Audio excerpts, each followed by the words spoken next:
मैं आपको विश्वास दिलाने आया हूं कि अगर जापान के बाहर आपको कहीं पर नजर डालनी है तो मुझे नहीं लगता है कि अब आपको इधर-उधर देखने की जरूरत है।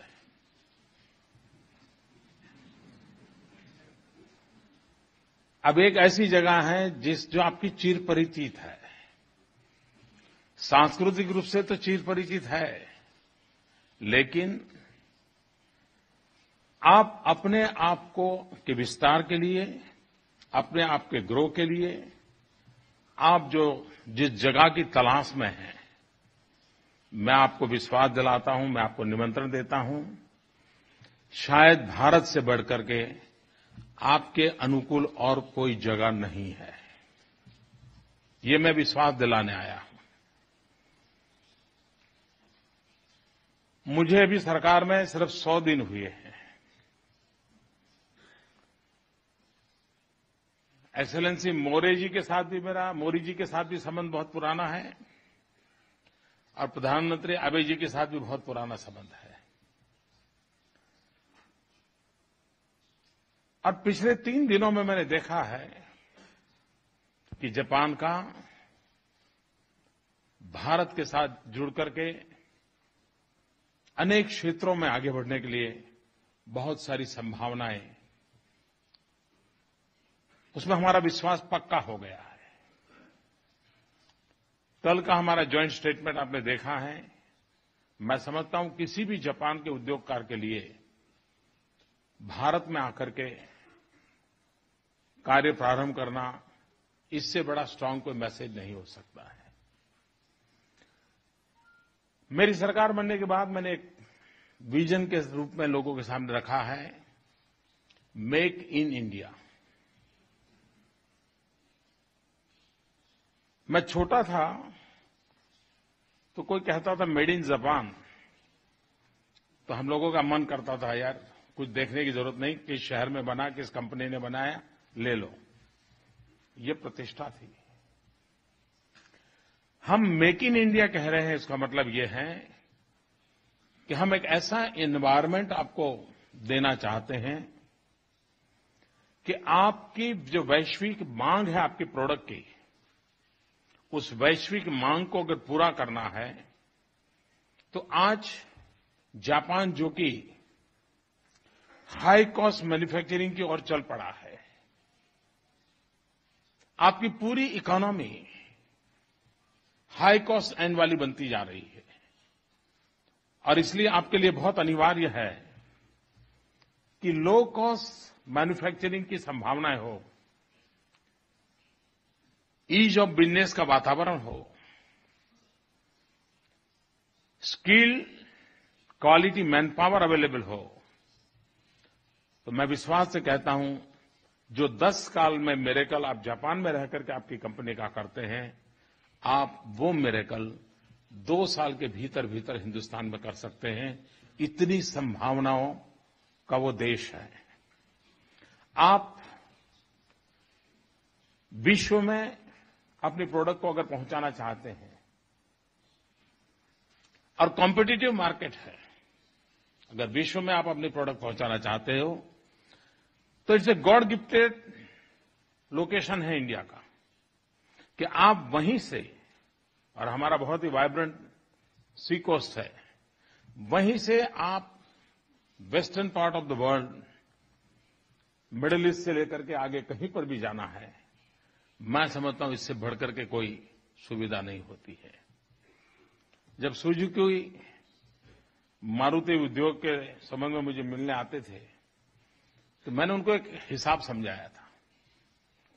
मैंने कहा आप गुड़गांव में कार बनाते हैं और फिर एक्सपोर्ट करते हैं, तो समुद्र तट पर जाने में आपकी कार को 9,000 रुपया खर्च लगता है, लेकिन अगर समुद्री तट पर आप गाड़ी बनाओगे तो हर कार पे आपको 9,000 बच जाएगा। तो उन्होंने कहा मुझे तो ये व्यापारी किसी ने सिखाया नहीं। और वो एक बात ऐसी थी कि उनको निर्णय करने में क्लिक कर गई। मैं मानता हूं कि ऐसी सुविधा आज वहां पर है। पिछले दिनों में हमने इतने महत्वपूर्ण निर्णय किए हैं, जैसे डिफेंस के सेक्टर में एक समय था मेरे यहां इतने सारे रिस्ट्रिक्शन थे डिफेंस इक्विपमेंट मैन्युफैक्चरिंग यानी डिफेंस के लिए अगर हमें जो एक ट्रक चाहिए तो भी डिफेंस के रूल्स एंड रेगुलेशंस में रिस्ट्रिक्शन पड़े हुए थे। हमने इन 100 दिन के अंदर अंदर करीब 55% ऐसी चीजों को उस सारी कानूनी व्यवस्था से बाहर निकाल दिया और हमने कहा कि आइए ये सब आप जैसे जनरल कोई भी चीज प्रोडक्ट करते हैं आप कर सकते हैं और डिफेंस उसको परचेज करेगा। हमारा बहुत बड़ा मार्केट विद इन इंडिया है और हम डिफेंस मैन्युफैक्चरिंग सेक्टर में अगर आप आते हैं तो मुझे विश्वास है कि आप न सिर्फ भारत की आवश्यकता है, विश्व के अनेक छोटे छोटे देश हैं जिनकी रिक्वायरमेंट को पूरा करने का मैन्युफैक्चरिंग काम आप हिंदुस्तान की धरती पर कर सकते हैं। आपको जानकर के हैरानी होगी, भारत की पहचान सॉफ्टवेयर में है। हमारे टैलेंट, हमारे नौजवान सॉफ्टवेयर के क्षेत्र में एक बहुत बड़ी पहचान बनाई है। आपने हार्डवेयर में अपनी ताकत बनाई है, लेकिन सॉफ्टवेयर हार्डवेयर के बिना अधूरा है, हार्डवेयर सॉफ्टवेयर के बिना अधूरा है, भारत जापान के बिना अधूरा है, जापान भारत के बिना अधूरा है। अगर हार्डवेयर इंडस्ट्री, भारत आपको निमंत्रण देता है, भारत के टैलेंट का सॉफ्टवेयर, आपकी बुद्धिमानी और मेहनत और बिजनेस एक्यूमेंट के कारण तैयार हुआ हार्डवेयर, अगर ये मेलजोल हो जाए, आप विश्व के अंदर एक बहुत बड़ा मिरेकल कर सकते हैं।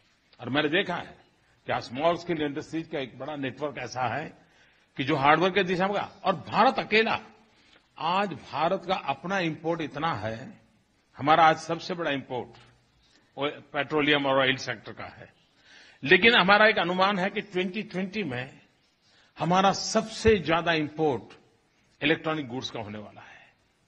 आप कल्पना कर सकते हैं कितना बड़ा मार्केट है। क्या जापान का व्यापारी इंतजार करेगा क्या?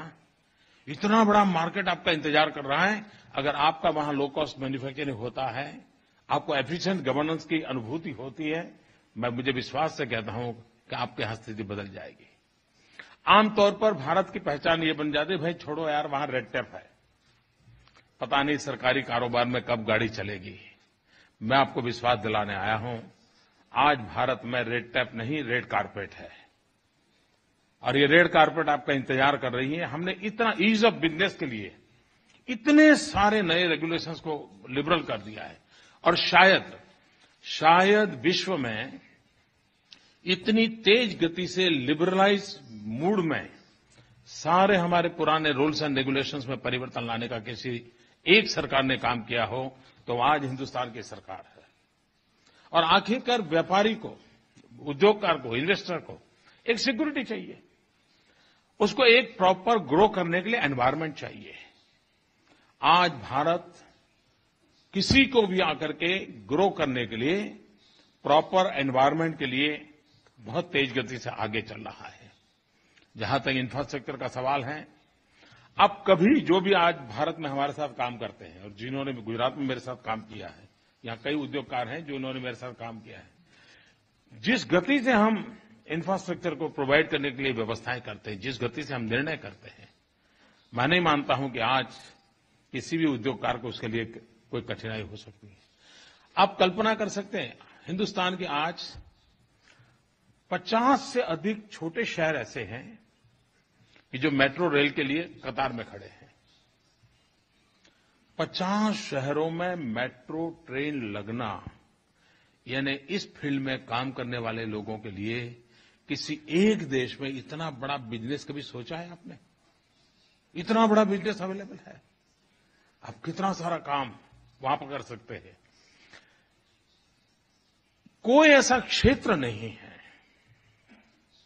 और खास करके हम एसएमईज को प्रोत्साहन देना चाहते हैं, स्मॉल स्केल इंडस्ट्रीज को हम इनवाइट करना चाहते हैं, ताकि जॉब क्रिएशन भी हो, मास स्केल पर प्रोडक्शन भी हो और एक ऐसी कंपटीशन हेल्दी हो जिसके कारण क्वालिटी प्रोडक्शन पर बल मिले। और इसलिए मैं आप सबसे आग्रह करने आया हूं कि आप आइए,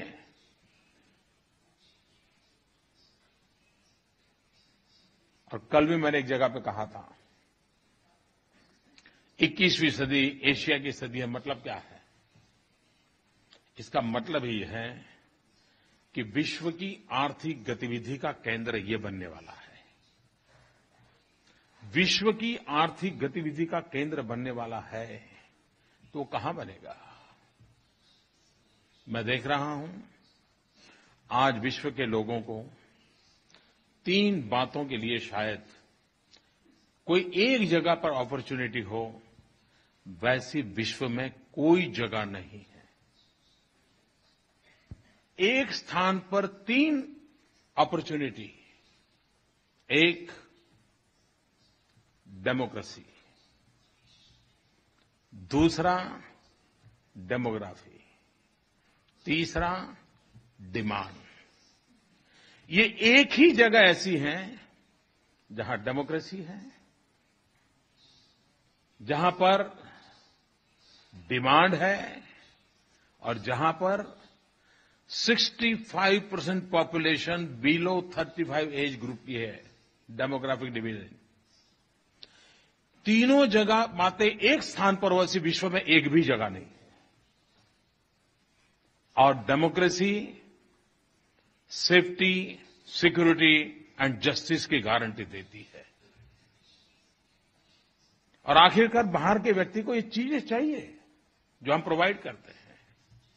उसी प्रकार से किसी भी उद्योगकार को, मैन्युफैक्चर को यंग ब्रेन चाहिए, यंग माइंड चाहिए, यंग पॉपुलेशन चाहिए। उत्साह, उमंग से भरी हुई जवानी अगर उसके हाथ में स्किल हो तो मिरेकल कर देते हैं। भारत आज विश्व का सबसे युवा देश है। और डिमांड, आप कल्पना कर सकते हैं 125 करोड़ देशवासी, कितना बड़ा मार्केट है। अकेले हिंदुस्तान के मार्केट को आप सर्व करें तो भी आज जहां है वहां से अनेक गुना आपकी कंपनी ग्रो कर जाएगी। तो एक ऐसी सरकार आई है जो विकास के मुद्दे पर काम कर रही है। मैन्युफैक्चरिंग सेक्टर को हम बढ़ावा देना चाहते हैं। और हमारे 100 दिन का रिकॉर्ड देखिए आप।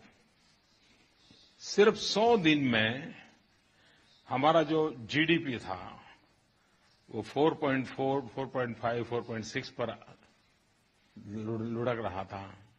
पिछले 2.5-3 साल में जो हमने अचीव नहीं किया था वो हमने 100 दिन में कर दिया। और 5.7% के जीडीपी हमारा हमने अचीव कर लिया। ये बताता है कि हमारे जो निर्णय है, हमारी जो पॉलिसीज है, ईज ऑफ बिजनेस की हमारी जो सोच है, उसके कारण ये परिणाम मिल रहे हैं। और इसलिए मैं आपसे निमंत्रण कर देता हूं कि आप आइए, हम सब मिलकर के एशिया को पीस और प्रोग्रेस की गारंटी के लिए जापान और भारत को कंधे से कंधा मिला करके जितना आगे बढ़ने की जरूरत है, उसी प्रकार से हमने एशिया के समृद्धि के लिए भारत जैसे देश की समृद्धि की दिशा में मिलकर के प्रयास करने की आवश्यकता है। मैं आप सबको निमंत्रण देता हूं, आप भारत आइए, अपना नसीब आजमाइए, अपना कौशल्य आजमाइए। भारत पूरी तरह आपका स्वागत करने के लिए तैयार है। मुझे दोबारा एक बार यहां आने का मौका मिला। बार बार मैं जेट्रो में आता हूं। अब तो मैं जब गुजरात में था तो एक जेट्रो का ऑफिस भी मेरे यहां तो मैंने खोल दिया था। और हमारे कुछ मित्र हैं वो तो अब गुजराती बोलना भी सीख गए हैं। तो मैं चाहता हूं कि बहुत तेजी से, और मैं बारीक बारीक चीजों की केयर करने वाला इंसान हूं। मैं जानता हूं कि ईज ऑफ बिजनेस के लिए जितनी छोटी चीजें, अगर 2 चीजें आप भी ध्यान में लाएंगे तो हम तुरंत उसको करने के पक्ष में रहते हैं। और इसलिए मैं आपको निमंत्रण देने आया हूं। फिर से एक बार आपने मुझे बुलाया और इतनी बड़ी संख्या में आपका आना ये बताता है कि आपका हिंदुस्तान के प्रति कितना विश्वास बढ़ा है, आपके हिंदुस्तान के प्रति रुचि कितनी बढ़ी है। और हिंदुस्तान और जापान मिलकर के एक नया इतिहास आर्थिक विकास के क्षेत्र में निर्माण कर सकते हैं। इस पूरे विश्वास के साथ आप सबका बहुत बहुत धन्यवाद। Thank you very much.